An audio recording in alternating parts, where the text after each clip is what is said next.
From suspecting the dodgy Professor Snape from the beginning, to finding out some heartbreaking details about Harry's fate, the Harry Potter franchise had some amazing plot twists. And today I'm ranking them all, starting with a classic whodunit. Who really opened the Chamber of Secrets? The question loomed over our heads throughout the second part of the series. The audience had only one hint. Only the heir of Slytherin can open the chamber. That means the culprit had to be from the same house, right? Harry was dead sure it was Malfoy. Not that I blame him. Draco was the perfect suspect with his mudblood rants. But then, the plot thickened.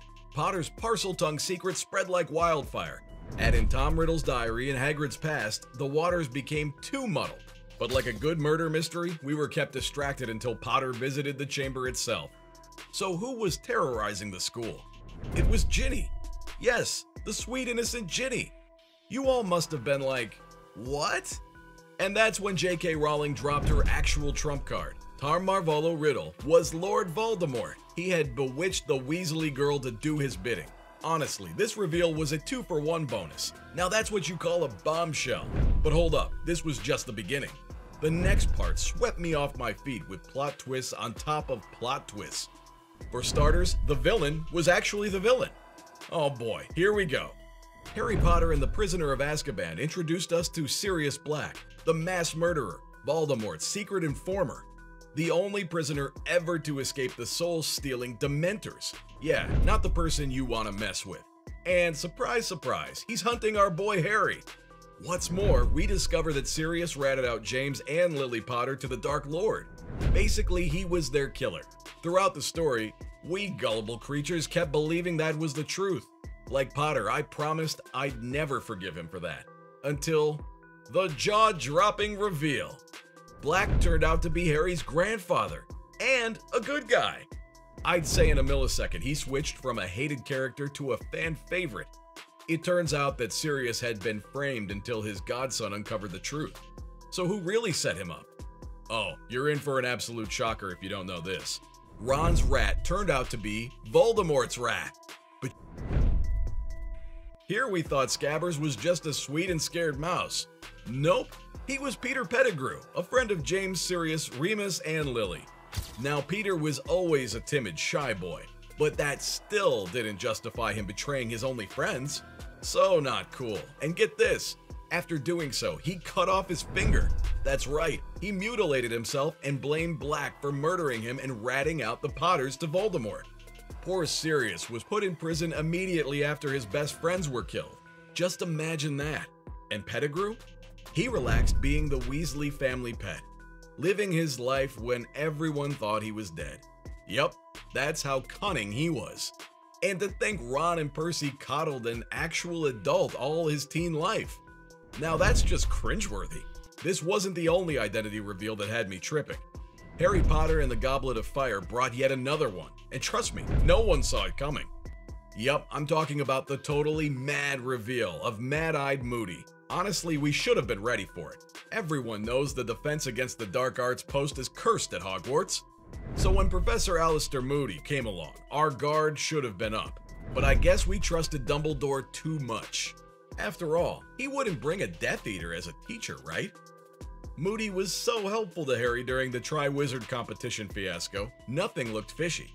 But then Harry and Cedric were suddenly transported to the Dark Lord with the Triwizard Trophy, and then the bombshells rained upon us. Number 1, the trophy was a portkey. Number 2, Cedric was killed. Immediately after that came twist number 3. Voldy is back in his physical body. Man, oh man. While we were still wrapping our heads around it, Potter somehow gets back. He's quickly taken away by Professor Moody, and that's when all the plot twists merged into one. The teacher was Barty Crouch Jr. in disguise.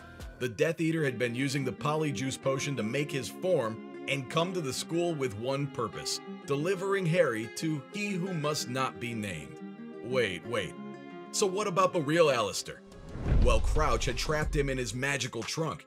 Now that was a lot to digest, but the franchise still wasn't done. This time, it came for the man we trusted the most, the Hogwarts headmaster himself.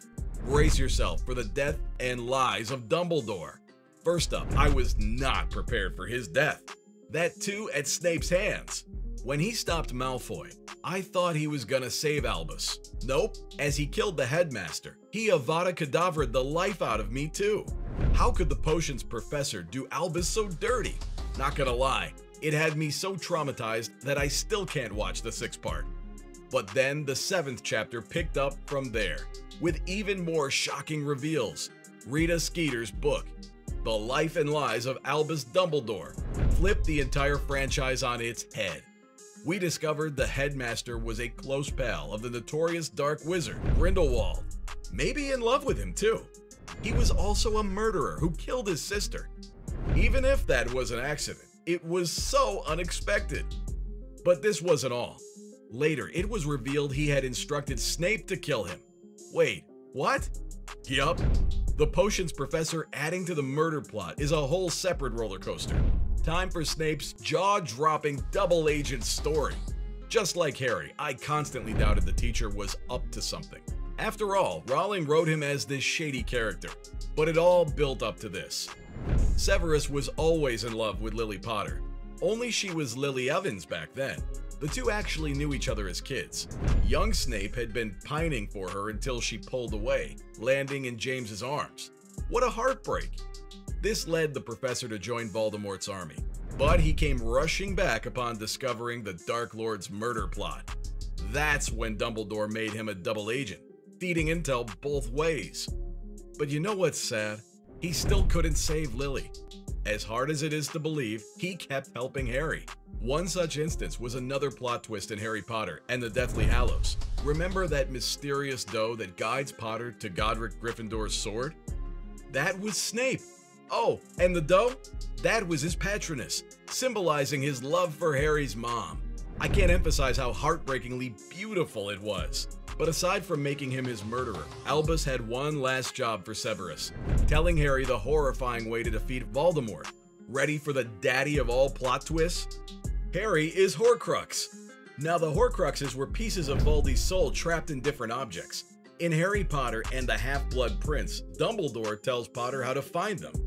But what he failed to tell him was that the boy was Horcrux himself. What a betrayal! Potter discovered this right in the middle of the Hogwarts attack. Nagini had just killed Snape, but the teacher managed to give him his memories. And let me tell you, the memories were a tell-all show. Saying they left me dumbstruck is an understatement. Turns out the headmaster had been raising the hero like a pig to slaughter. The boy who lived had to die to defeat Voldemort once and for all. How crushing was that? But ultimately, it was necessary for the story. Curiously enough, when Harry walked to his death, he became the Master of Death. Rightfully owning all 3 Deathly Hallows made him so. He already had the invisibility cloak. Albus gave him the Resurrection Stone in his will.